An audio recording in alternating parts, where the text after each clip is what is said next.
The following program is being brought to you on the Voice America Variety Channel. For more information about our network and to check our additional show hosts and topics of interest, please visit voiceamericavariety.com. The Voice America Talk Radio Network is the worldwide leader in live Internet talk radio. Visit voiceamerica.com. The views and ideas expressed on the following program are strictly those of the host or guests and do not necessarily reflect the views and ideas held by the Voice America Talk Radio Network, its staff, and management.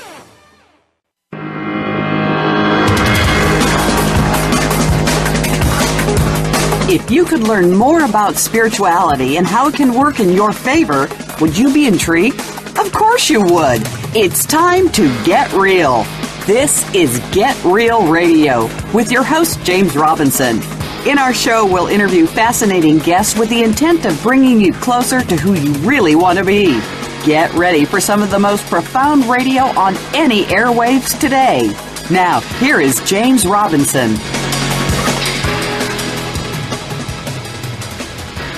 Hello, everyone. This is James Robinson with Get Real Radio, and my guest today is a Dr. Charles Glassman. And I met Charles, I guess it was probably about 6 or 7 years ago when we both were at a book awards function where we were getting awards for the books we have written. And I know that Charles's success with his book eclipses mine, because even though I still remember the 5 people that bought my book very fondly, Charles has been very, very successful. And I want to welcome you, Charles. Welcome to the program. James, so great to be back in touch. And yeah, it was great meeting you then, and sure, staying in touch these years and talking with you finally. It's been a while. Yeah, and the thing that we've been trying to do with this show is to bridge the gap between, the 8 to 5 guy and the people that are doing spiritual or mystical or, more esoteric things, and how people can use spirituality to improve their day-to-day lives. And I've been very excited about having Charles on the program because he is an MD. He's got a specialty in urology. And so the first question I want to ask you, Charles, are you a spiritual person that happens to be a doctor, or are you a doctor that happens to be a spiritual person? Well, that's a great question. Just a little bit. I'm an internist, actually, general internal medicine, but that's okay. I am a medical doctor, and yeah, that's a great question. I think I've always considered myself, even predating to being a medical doctor, I think I've considered myself somebody who looks outside the realm of our 5 senses and looks outside the realm of our physical reality. And I did become a doctor, and so I did carry that along with me. But I've always had that, I think, that inclination, because I feel that there has to be much more than what we perceive and what we sense every day. And I've had some contacts with that in my lifetime, which has reinforced that. And as a doctor, I realize when people come and talk with me, a lot of times when people come to the doctor with challenges, it usually is something to do with their everyday life, and they're not coming to me in a vacuum. They're not coming to me just as a physical entity with some type of problem, but they're coming to me with a whole history, and also most of the people who come to me do have some type of spiritual belief, feeling, even if they don't if they don't have a particular affiliation with a religion, they have a general spirituality, a general sense that there's something more than what they're seeing every day, what they're touching, feeling, smelling, whatever in their sensual world. So you were it fascinates me, and the reason it fascinates me is I have a twin brother that specialized in internal medicine, and he got into infectious diseases, and he's more mainstream. Quite frankly, when I announced that I was going to quit my law practice and become an alternative healer, he thought I had lost my mind. Sure. And because there seems at the time there was a wide gap between what is called allopathic medicine or traditional medicine and what is now becoming more of a wellness industry. And how do you see that is still the case now, where doctors are still pretty much entrenched in their way of doing things, or is medicine starting to embrace some of the alternative ways of becoming healthy? Well, there's it really depends on the doctor and what they decide they're going to believe and what they're going to read. And just last month, in the which journal was it? It was a major journal by JAMA for what's the name of it? Anyway, it was one of the major journals that I get. It's not it's not what it's called a throwaway journal, meaning it's just some type of run-of-the-mill advertised journal. This was a major peer-reviewed journal, peer-reviewed study that showed that meditation was as effective at most interventions for the management of various conditions from stress to high blood pressure. And this was a major medical journal. So if the doctors are going to, the conventional doctors are going to quote studies from major medical journals, they can't be picking and choosing which studies they're going to quote that fit in with a certain philosophy or a certain belief system that they have. So this was very reaffirming to me, because by all measures, I would be considered a nut job, honestly, because, I meditate every day, and the way I meditate is I connect with an inner guidance, a very strong sense that I get. In fact, in my first book, I talk about, and I will be talking about in future books, about the way I meditate and how I connect with this inner guidance. And I joke around all the time with my patients that, when I was sending out chapters of my book to be read, I said, now you know that your doc is a raving lunatic because of, how I meditate. But the subject actually of a new book, which we'll talk about at some point, is that I'm really going to show the difference, that there isn't any real difference, significant difference between people who consider themselves rational, reasonable, logical, not a real difference between them, maybe you and me, and somebody who has been diagnosed with psychiatric illness. And this has a lot to do with my belief system and what allows me to be able to meditate in a very spiritual, almost if you had a conventional psychiatrist, they may think it's grandiose or magical thinking or some other label from the DSM-3, whatever, or DSM-5, which is the psychiatric, document that they use to diagnose people. They will talk to people who are spiritual and give them a label of that. But in reality, the conventional doc who goes by the belief system that's very rational, logical, conventional is going to miss out a lot and is not going to connect with people whose belief systems do not follow in that lockstep with that conventional allopathic way of looking at things.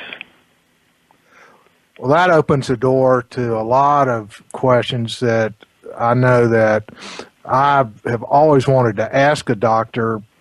However, the common response I would get would be just instant dismissal because it was outside of their envelope. So it's great to have a doctor who has got a more open mind about things and understands there is a role for that. But the first thing I wanted to ask you is that is there a role for alternative healers? And by that I mean people who sit there and claim to heal cancer and claim to heal disease and claim to do things that traditional doctors would tell you, no, you have to do it a certain way in order to heal that particular disease. Mm-hmm. I think it's really the perspective and how one approaches it. And what I mean by that is that, for the most part, when someone comes to a doctor, they're looking for the doctor to heal them.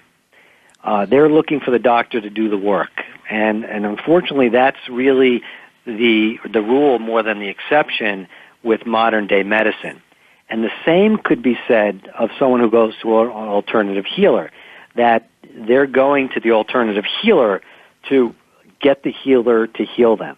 However, if you the way I look at the work that I do, I never want anybody to look at me as somebody who is standing on a pedestal or a soapbox, spewing my philosophy, spewing my beliefs, and bowing down to me and saying, "Wow, you're great. I love what you have to say. This is it."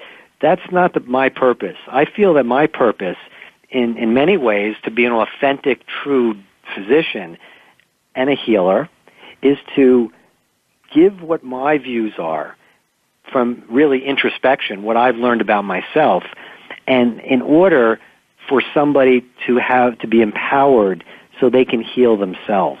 And a woman came to me a few weeks ago, and I had been seeing her probably for about 2 months, and she came to me in a visit a few weeks ago and said, how much I've helped her and how much she's talking about me at home, and she said to her husband that she is putting me on a pedestal. And I said to her, never do that. Don't put me on a pedestal. If what I'm doing is right and what I am doing is consistent with my mission, it's to put you on a pedestal. It's to elevate you. It's to empower you. So I would think that the purpose of an alternative healer will take the tools and the talents and the gifts that they have, and we all have them, and the alternative healer likely has tapped into their gift, and I believe their gift is to be able to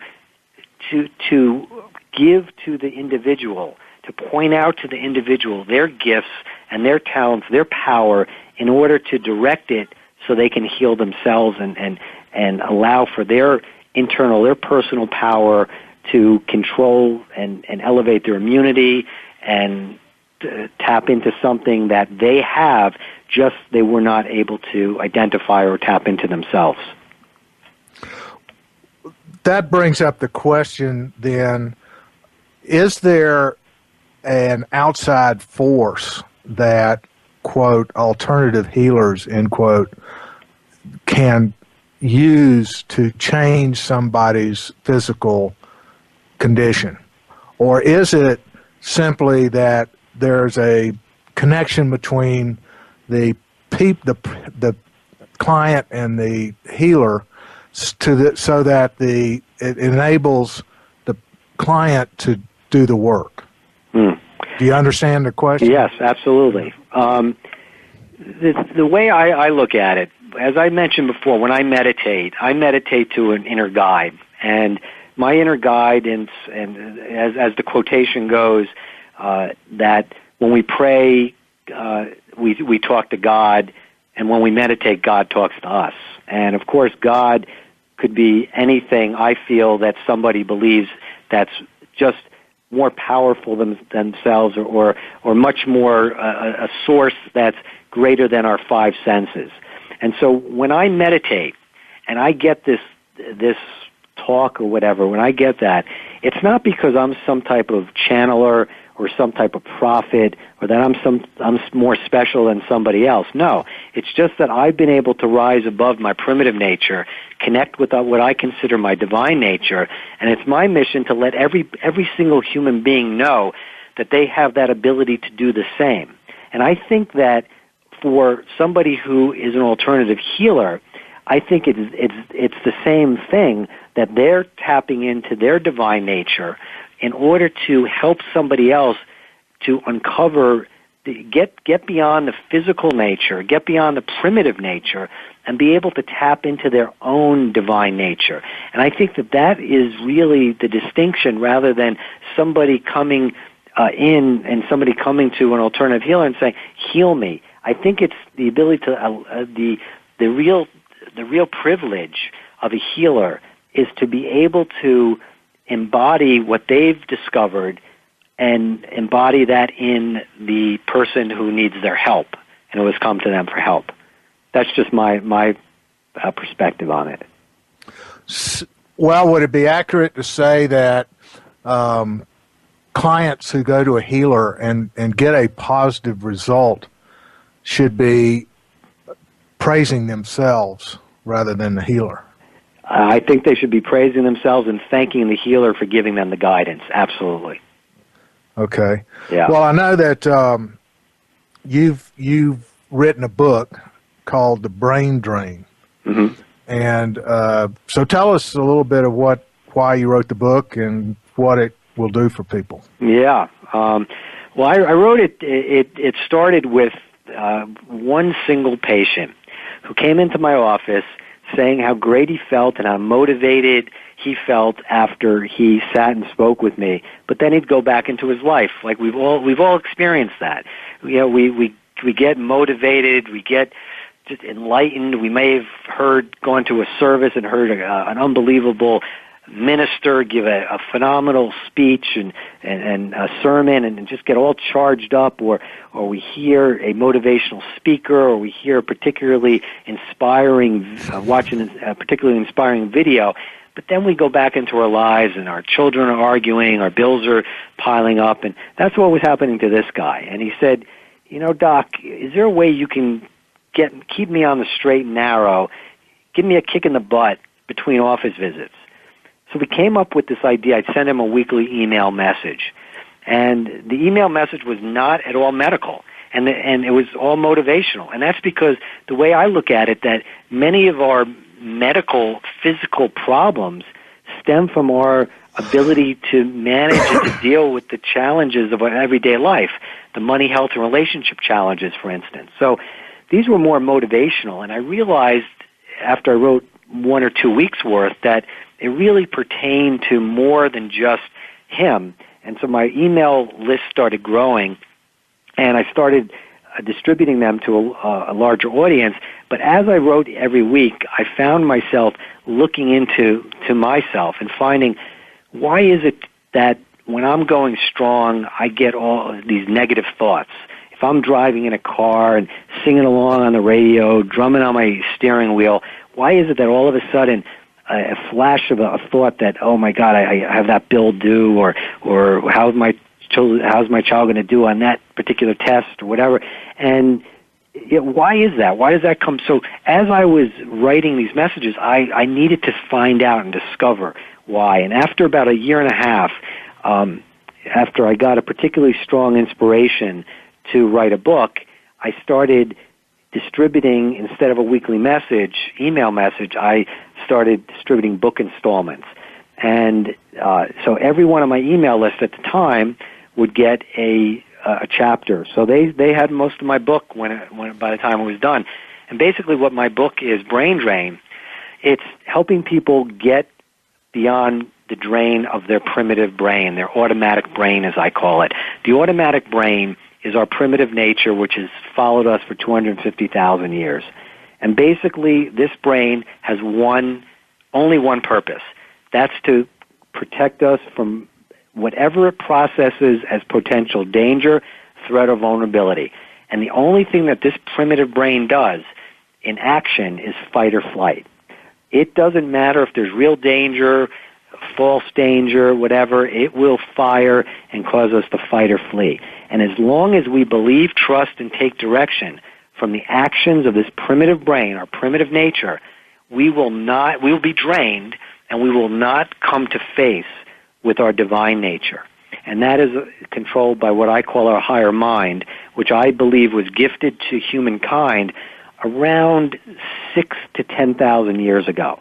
And if you run the numbers, that's around the time of the biblical creation stories or all the other creation stories, along whatever line. So that's what a brain drain, by understanding that brain drain will help the listener bring up to the level of awareness and consciousness just when their primitive brain is operating, so then they can rise above it, realize there's no real danger, no real threat, and then unleash the power of their mind, which is there all the time.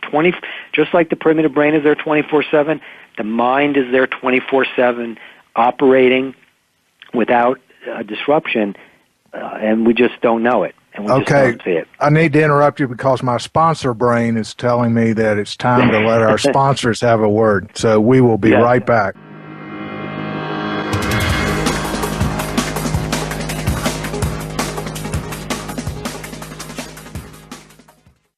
Stimulating talk gets those synapses in the brain firing really fast. All the time. The #1 Internet talk station where your opinion counts. VoiceAmerica.com. Listen for MD Radio on the Voice America Variety Channel. That's Muscular Development Radio. Every Monday, your host, Sean Ray, will take you inside the world of bodybuilding and health and fitness. The show will feature Hall of Fame bodybuilders, trainers, judges, and the future champions of tomorrow. Plus, you'll be invited to participate in our call-in Ask the Pros feature. And our Nutritional Spotlight will feature products that can help you achieve your fitness goals. MD Radio is broadcast live Mondays at 7 p.m. Eastern, 4 Pacific on the Voice America Variety Channel. What if there was a radio show that could demonstrate how we can cut your taxes in half without diminishing needed government services? One that could explain how to create tens of millions of jobs at no cost to taxpayers, as well as fantastic yet easily affordable health care. Side effects include cutting crime rates nationwide, providing better education for our children, international peace and harmony, and protecting your private personal data from government intrusion. Tune in to Libertarians Working for You with Carla Howell, Wednesdays at 2 p.m. Eastern Time, 11 a.m. Pacific on Voice America Variety.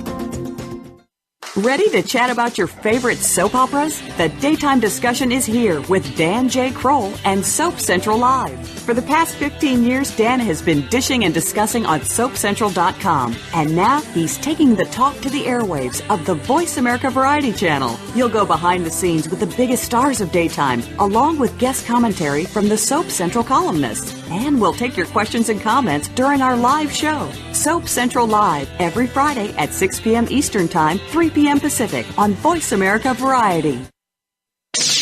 The Internet's #1 talk station. #1 talk station. VoiceAmerica.com.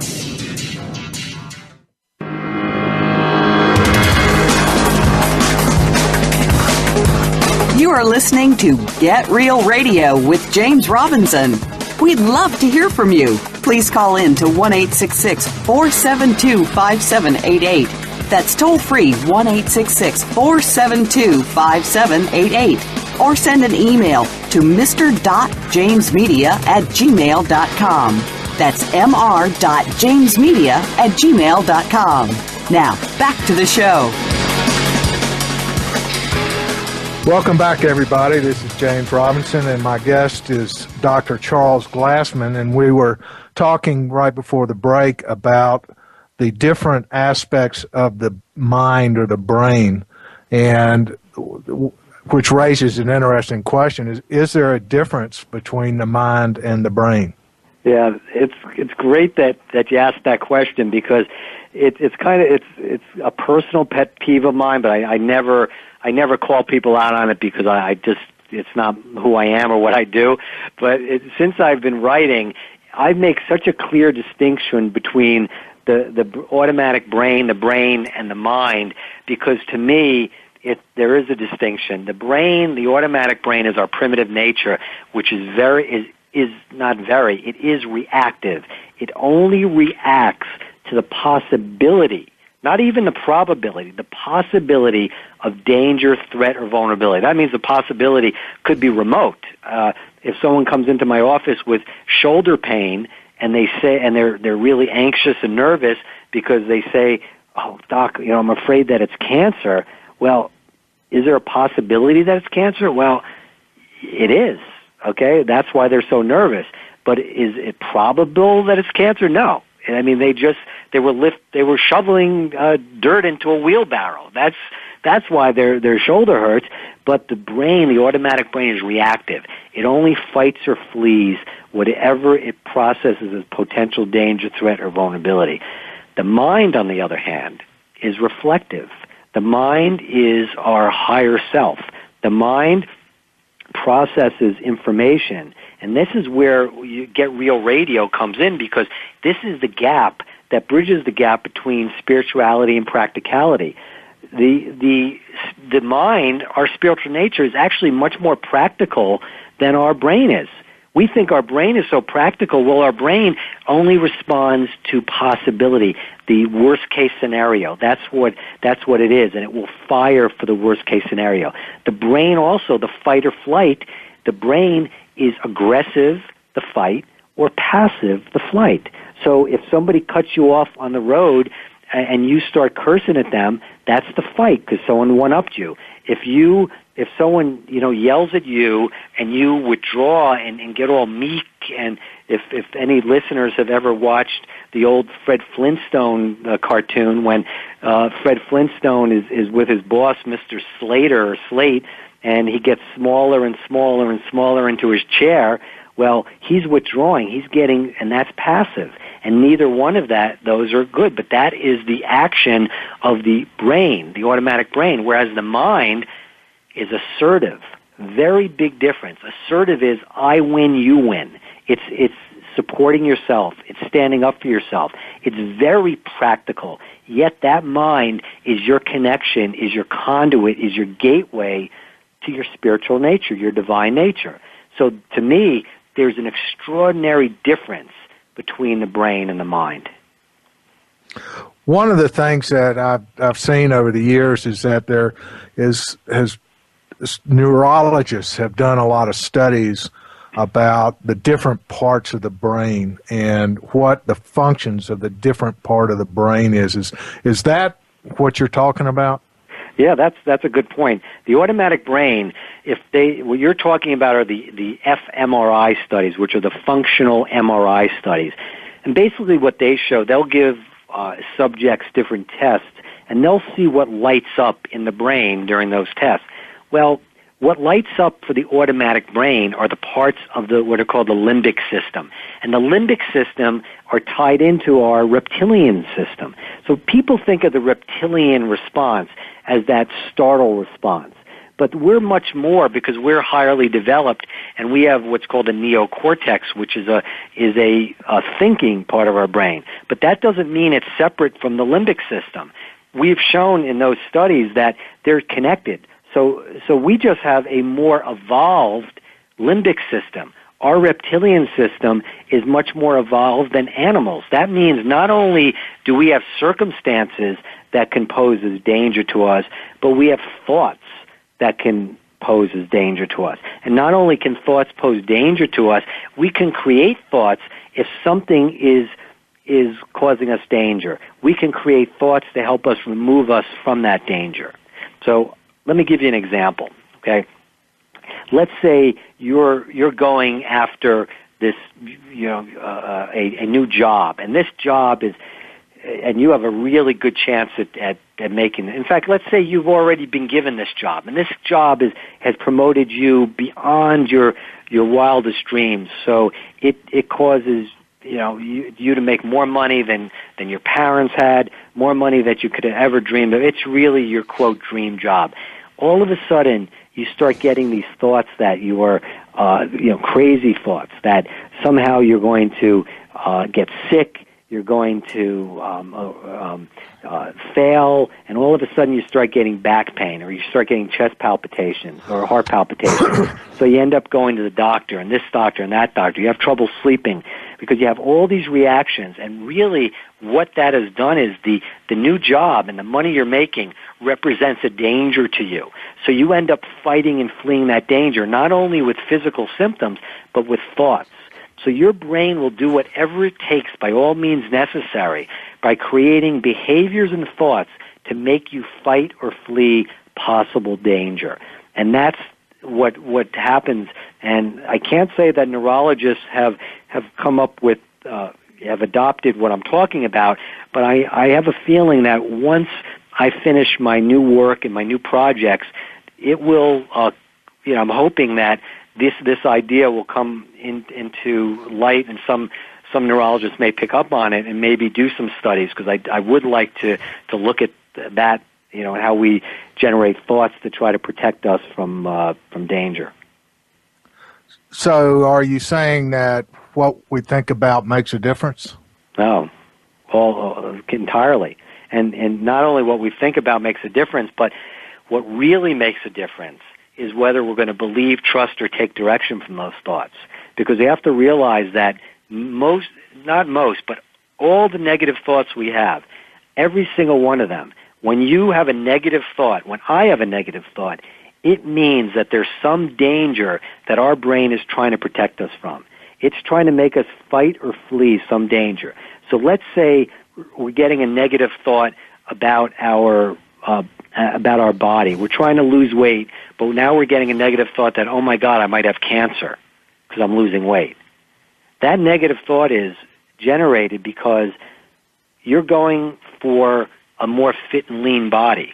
That fit and lean body represents danger to your primitive brain. So your brain is fighting and fleeing that with generating a thought that will make you gain weight again. So you'll end up trying to prove to yourself that you can gain weight because you want to prove that you don't have cancer. So that is a self-sabotage. So all self-sabotaging thoughts, and that was really one of the basis of me writing in the first place. Why do I get those self-sabotaging thoughts? And that's why. It's our brain trying to protect us, our automatic brain, from things that we do not need protection from. So what is the difference between, people are all in this spiritual world and in psychology and a lot of different disciplines are talking about the conscious brain and the subconscious brain.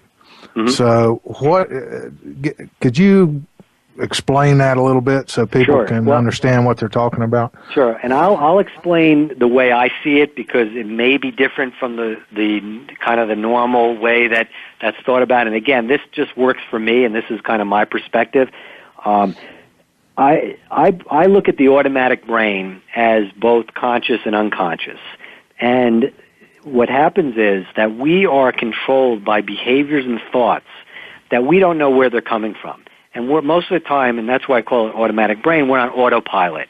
Most of the time we're fighting and fleeing danger all the time. And that's kind of what defines us. It formulates our personality. It shapes who we are. A lot of that is because it's unconscious. And really the purpose of my work is to try to bring up to the level of awareness and consciousness the operation of the automatic brain, to help people recognize that even in simple conversation, the automatic brain is operating.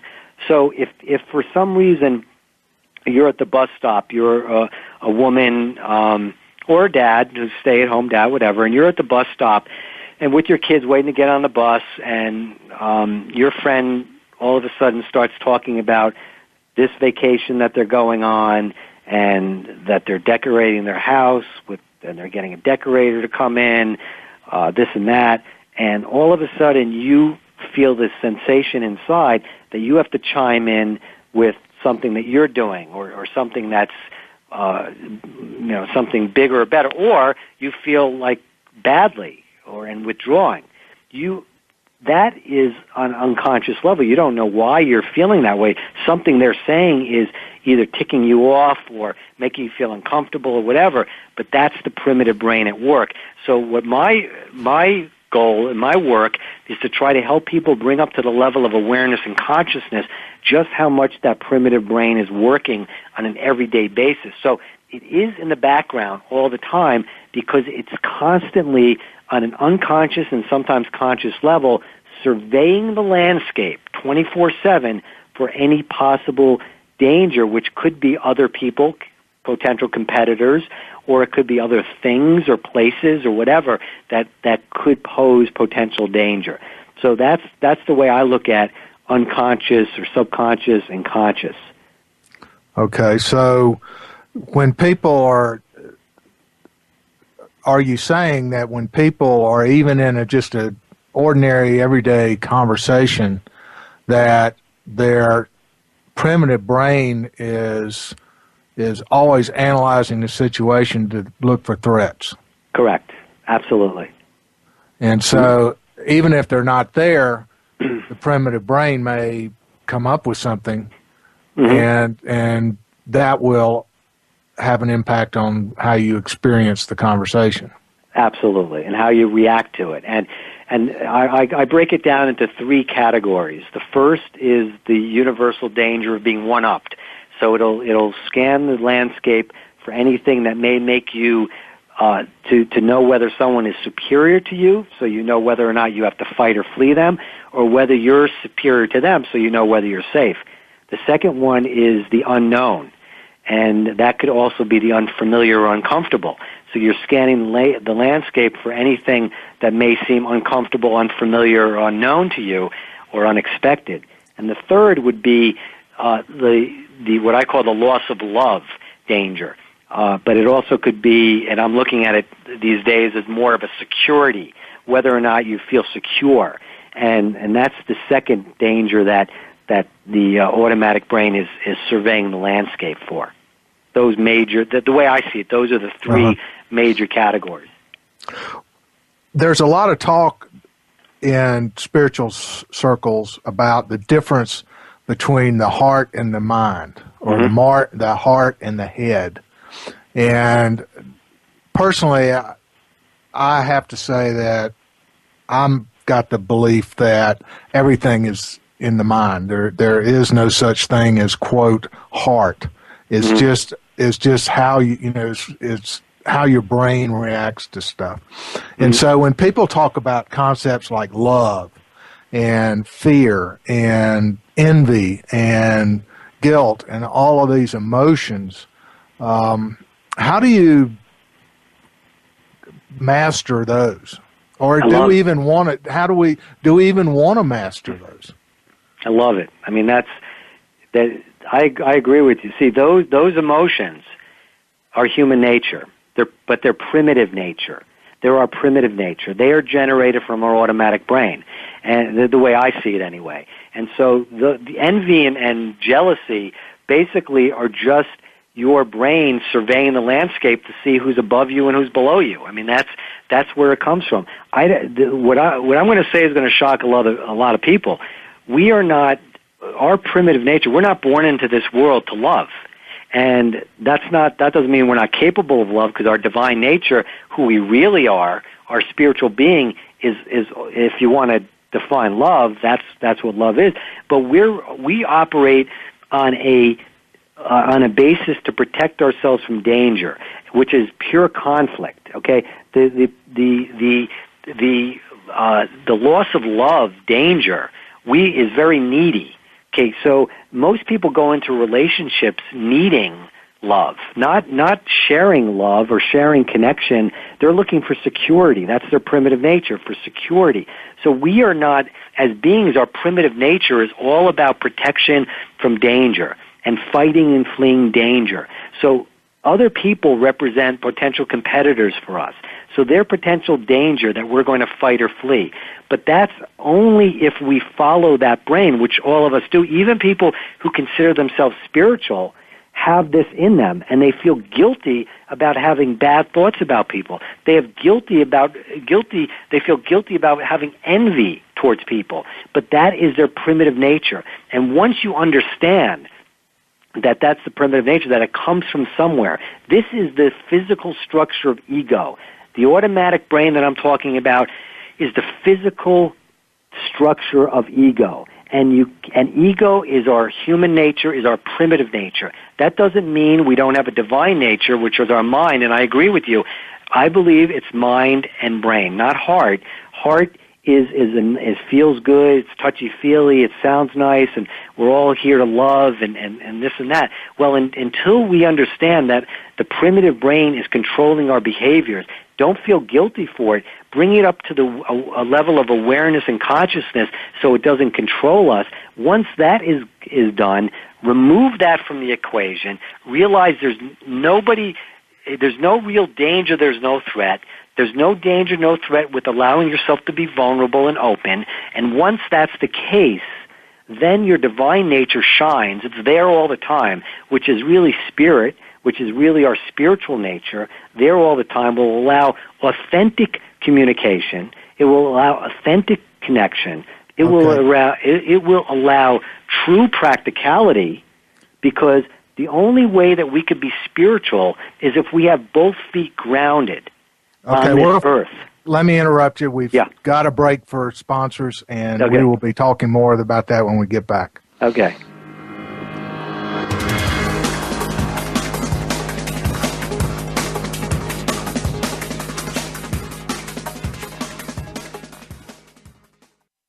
Stimulating talk. Gets those synapses in the brain firing really fast. All the time. The #1 Internet talk station where your opinion counts. VoiceAmerica.com.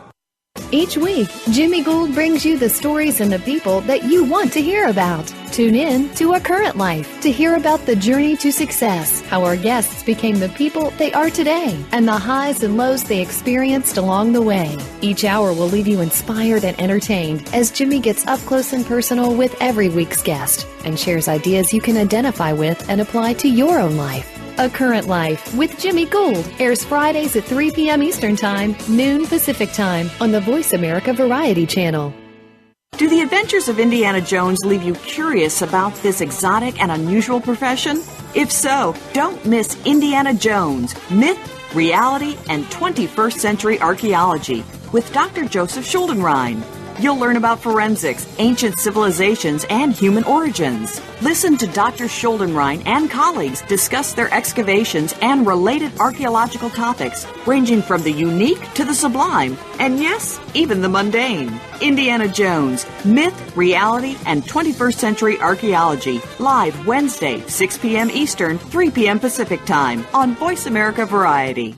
Tune in to Patricia Raskin Positive Living on VoiceAmerica.com every Monday at 2 p.m. Eastern Time and 11 a.m. Pacific Time. This program brings you practical and inspiring principles for living a more authentic, engaging, and passionate life. Patricia's guests will give you a formula for connecting, giving, forgiving, and miraculous living. So tune in and call in to Patricia Raskin Positive Living Mondays at 2 p.m. Eastern Time and 11 a.m. Pacific Time right here on the Voice America Variety Channel. It's practical, positive solutions for a happy, empowered, and successful life.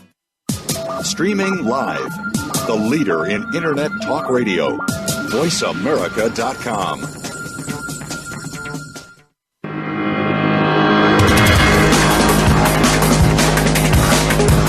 You are listening to Get Real Radio with James Robinson.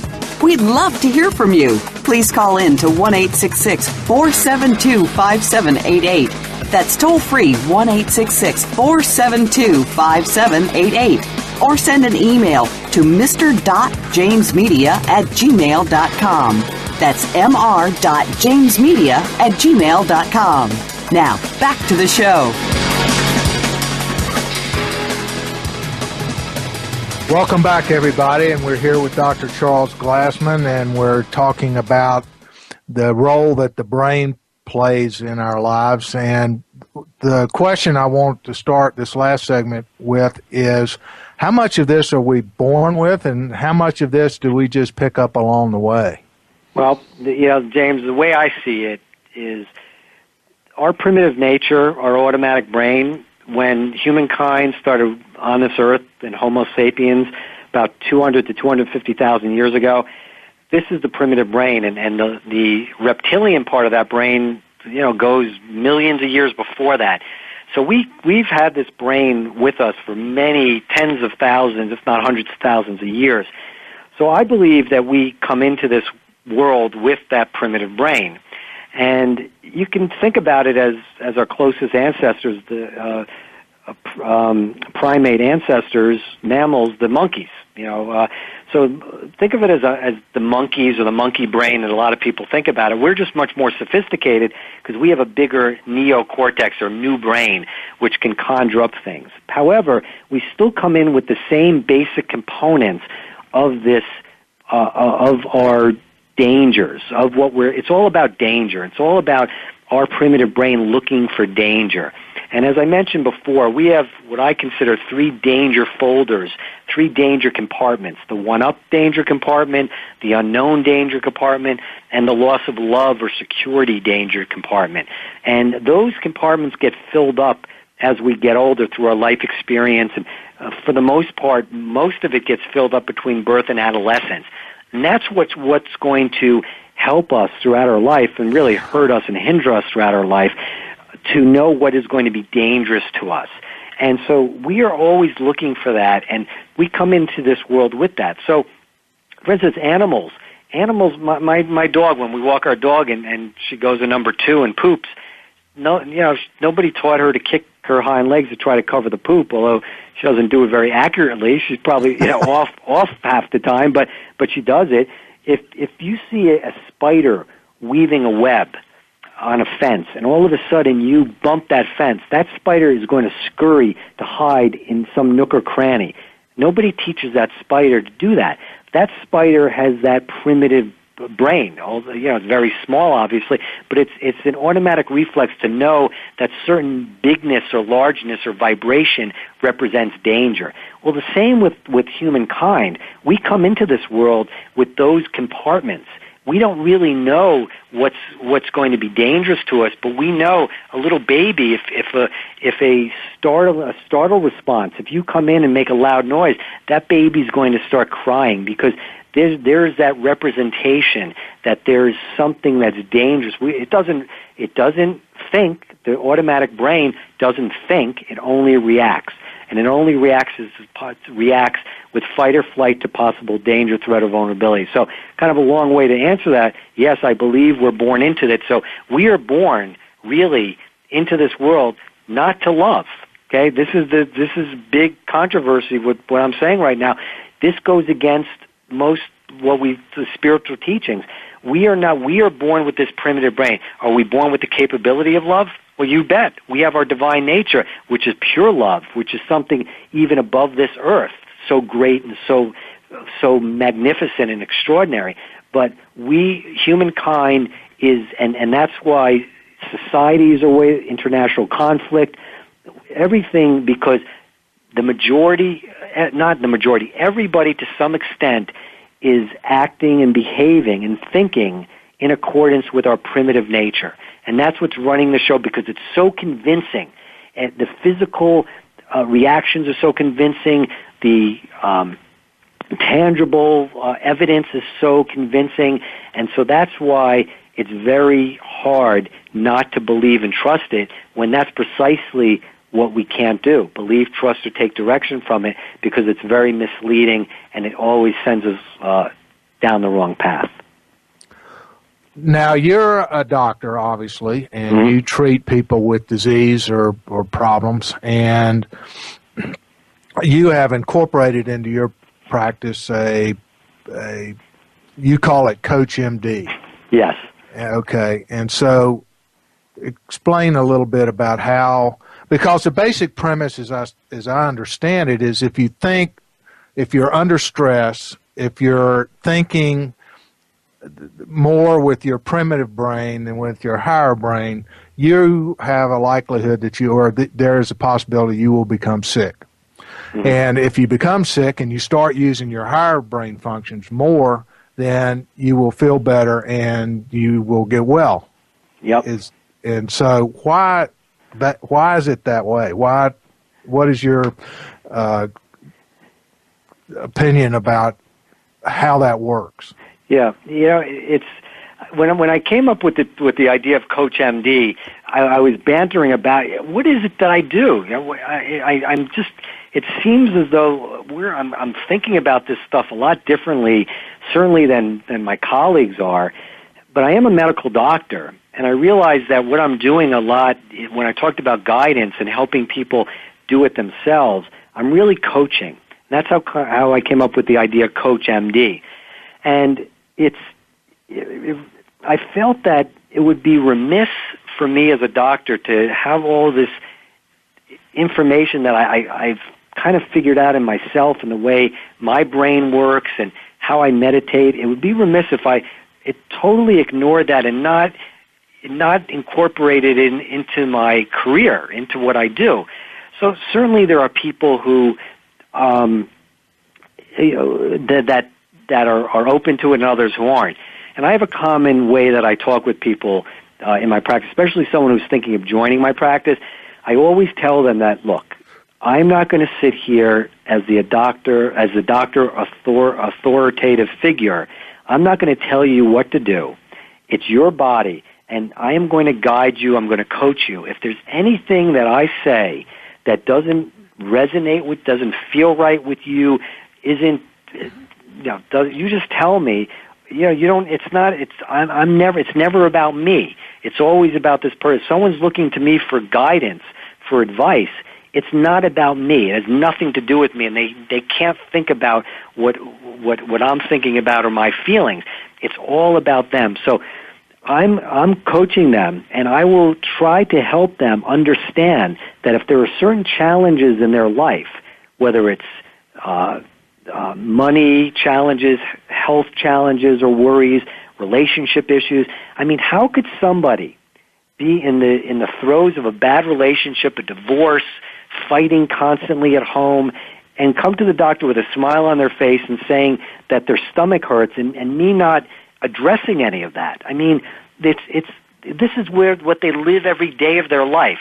Or if they're in a situation at work where they have a boss who's getting on their case, doesn't respect them. So I have also a common phrase that I'll ask somebody. If somebody comes into me with a problem, I'll say, what's going on in your life in the last 3 months, last 6 months? Has there been any change? So many people come in with complaints, and it's not in a vacuum. They're not just walking in here in a vacuum with no other life history or no other history during their day or their week or their month or the year. So I want to know. And 9 times out of 10, there's something that would explain what they're struggling with. Now, it's not always easy to just, once you've, again, brought that up to the level of awareness and consciousness, it's not easy just to make it go away, but we work on practical strategies and mindful strategies to get solutions for problems that may just be symptoms of challenges in their life. And again, I say, in order to be spiritual, you have to have both feet planted on this earth, on this ground. You have to be grounded, because that's where we are right now, in this life. We're not living with the angels. We're not living in the clouds. We're on this earth. And we have our mind and our connection with our divinity, which is inside us. But that means that we need to function on this earth, be able to take care of ourselves, to be able to be productive, and to take care of our own house. And so I help people understand that their physical problems may only be a symptom of some greater danger that they're fighting and fleeing. Great. Now, do you work with people that don't live near you?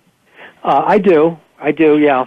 It's challenging in some respects because I have to watch out for certain, privacy things and as far as being a doctor and giving advice. So I do, once they sign a letter of agreement and they understand what our relationship is. Yes, absolutely. Okay, and your website is www.charlesglassmanmd.com. Yes. .com. Okay, so people, if they want to contact Dr. Glassman to talk to him, they can get in touch with you through the website? Yeah, the best way, charlesglassmanmd.com, charlesglassmanmd, like medical doctor.com, and you can go there. You'll see there's links to my Facebook page where I give daily inspiration, and I'm up over 76,000 followers on Facebook now. Twitter, I'm just starting to get active with Twitter. And these are great ways to stay in touch because I am working on a new book now, and I definitely want you to get my free ebook by joining my email list, which talks about stress and ways to deal with that. And by joining my email list, you'll be the first to know when my new book is available, and we'll stay in touch that way. And I send out every couple of weeks. I'll send out a newsletter, and which is usually something inspirational about a post that I did on Facebook or some other type of even medical information. So definitely stay in touch by going to my website, charlesglassmanmd.com. Definitely. Okay, and we don't want to forget your book, The Brain Drain. Yes, and my baby. Yeah, that's the foundation of my work. It's really the first thing that I did that put a lot of my basic knowledge and theories together, and what I've discovered in myself. And Brain Drain is available on my website, of course, but also on Amazon, both in hardcover, which you get a signed copy of Brain Drain, and it's also on Kindle. So by Amazon, if you go Brain Drain, it's Brain Drain, not Grain Brain.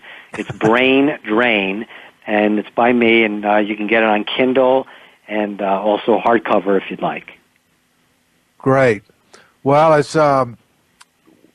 can you give us a little bit of a clue of what your next book is going to be about? Yeah, sure.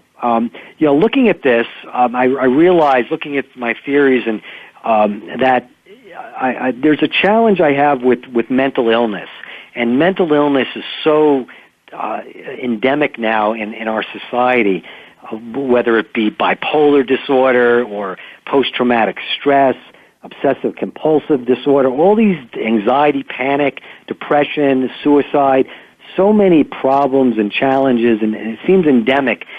So I wanted to tackle this to some way just to expose how our brains and works in comparison with our mind, and showing that those people who are diagnosed with mental illness, it's the same spectrum as we go through when we deal with stress and anxiety, only that their dangers are more severe. So by being more severe and more deeply rooted, usually in childhood, it means that their fight or flight is just going to be that much more severe. So when I talk about this primitive brain, this automatic brain, as reacting to danger, threat, and vulnerability, we all do that every day. And we're Charles, I hate to interrupt you, but our time is up. Okay. And I'll have to invite you back for another show to get us some more information on your new book. Yep. So sure. Thanks so much for being on my show, and everybody go to charlesglassmanmd.com.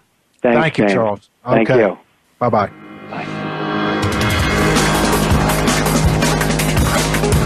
Thank you again for tuning in to Get Real Radio with James Robinson. Please join us again next Friday at 2 p.m. Eastern Time, 11 a.m. Pacific Time